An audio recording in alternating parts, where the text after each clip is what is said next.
Hello friends, welcome to my YouTube channel The Web Education.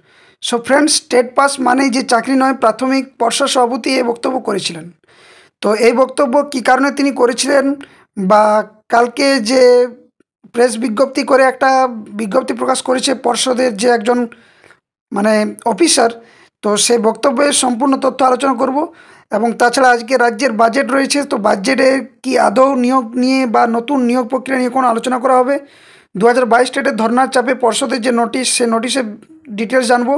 OBC মামলা মিটলে কি notice আসবে, পর্ষদ সভাপতি যে মিথ্যা প্রতিশ্রুতি, সে মিথ্যা প্রতিশ্রুতি কেন দেওয়া হয়েছিল, এবং রাজ্যের শিক্ষক নিয়োগ বছরে দুবার কোথায় হলো। তো এই সমস্ত তথ্য এক এক করে তোমাদের সামনে আমি শেয়ার করব। তো সকলকে বলবো ভিডিওটা শেষ পর্যন্ত দেখো, মন দিয়ে দেখো। আর যারা চ্যানেলে নতুন আছো অবশ্যই চ্যানেলটি সাবস্ক্রাইব করো, বেল নোটিফিকেশন অন করো, এবং ভিডিওটি যত পারো শেয়ার এবং লাইক অবশ্যই করবে। তো দেখো, কালকে তোমরা জানো যে 2022 স্টেট চাকরি প্রার্থীদের বেকার মেলা ছিল, এবং সেই বেকার মেলাতে কিন্তু নানানভাবে বঞ্চনার কথা তুলে ধরা হয়।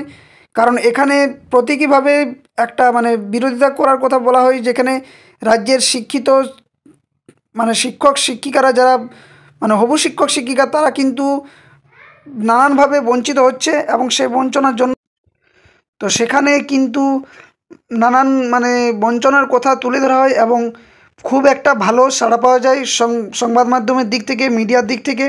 এবং আশা করা যায় যে এই বিজ্ঞপ্তি, যেখানে যে বিজ্ঞপ্তিটা প্রেস বিজ্ঞপ্তি করা হয়েছে, সেখানে কি বলা হয়েছে সেটা আগে প্রথমে দেখো, এবং তারপর আমি নানান যে তথ্যগুলো সেগুলো এক এক করে শেয়ার করব।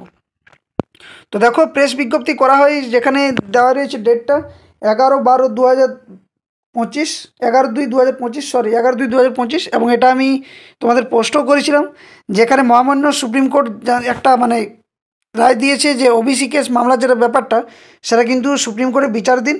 এবং এই বিচারাধীন থাকার জন্য পশ্চিমবঙ্গ সরকারের বিদ্যালয় শিক্ষা অধিকার থেকে শ্রেণীভিত্তিক যে শূন্যপদের সংখ্যা পাওয়া সম্ভব হচ্ছে না। ফলে পর্ষদও প্রাথমিক শিক্ষকের নিয়োগ সংক্রান্ত কোনো বিজ্ঞপ্তি প্রকাশ করতে পারছে না। সংশ্লিষ্ট দপ্তর থেকে শূন্যপদের সংখ্যা পাওয়া গেলেই এই নিয়োগ সংক্রান্ত বিজ্ঞপ্তি যথাসময়ে প্রকাশিত হবে। উল্লেখ্য, টেট নিয়োগের একটি অন্যতম সূচক মাত্র। নিয়োগের মোট 5টি সূচক রয়েছে, তার মধ্যে একটি সূচক হলো টেট। মোট 50 নম্বরের মধ্যে টেটের জন্য বরাদ্দ রয়েছে 5 নম্বর।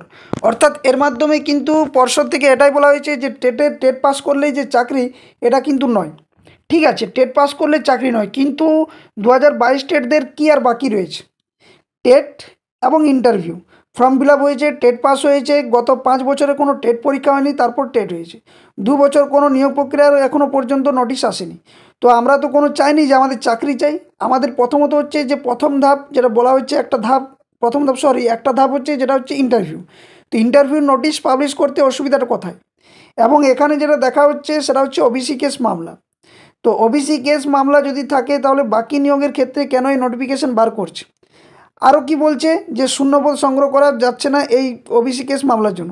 তাহলে কেন পর্ষদ সভাপতি বলেছেন যে আমার সমস্ত শূন্যপদ কালেক্ট হয়ে গেছে, এবং যা তাৎক্ষণিকভাবে যদি ওবিসি কেস মামলা মিটে যায়, তাহলে শূন্যপদ নোটিফিকেশন পাবলিশ করা হবে।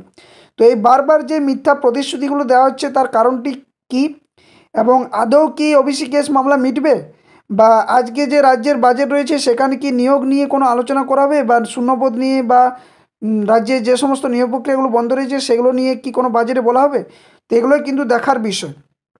তো বারবার মিথ্যা প্রতিশ্রুতি না দিয়ে যদি সরাসরি বলা হয় যে হ্যাঁ এমনিভাবে ওবিসি কেস মামলার জন্যই শুধু রয়েছে, ঠিক আছে, কিন্তু এই যে টেট পাস মানেই যে চাকরি নয়, তাহলে পর্ষদ সভাপতি তো নিজেই বলেছেন যে বছরে 2বার নিয়োগ হবে, কোনো টেট পাস চাকরি প্রার্থী বসে থাকবে না। তো টেট পাস চাকরি প্রার্থীরা তো আজ তো দীর্ঘ 7 বছর ধরে সেই বঞ্চিত হয়ে বসেই রয়েছে। তাহলে উনি বারবার নানানভাবে যে ওনার এই কথার মধ্যে যে গলতগুলো ধরিয়ে দিচ্ছেন সবার সামনে, বা প্রেস কনফারেন্স করে যে বক্তব্যগুলো বলছেন, সেগুলো কি আদৌ ঠিক বলছেন উনি, নাকি নিয়োগ দেওয়ার বা নিয়োগ করার কোনো পরিকল্পনা করছেন না?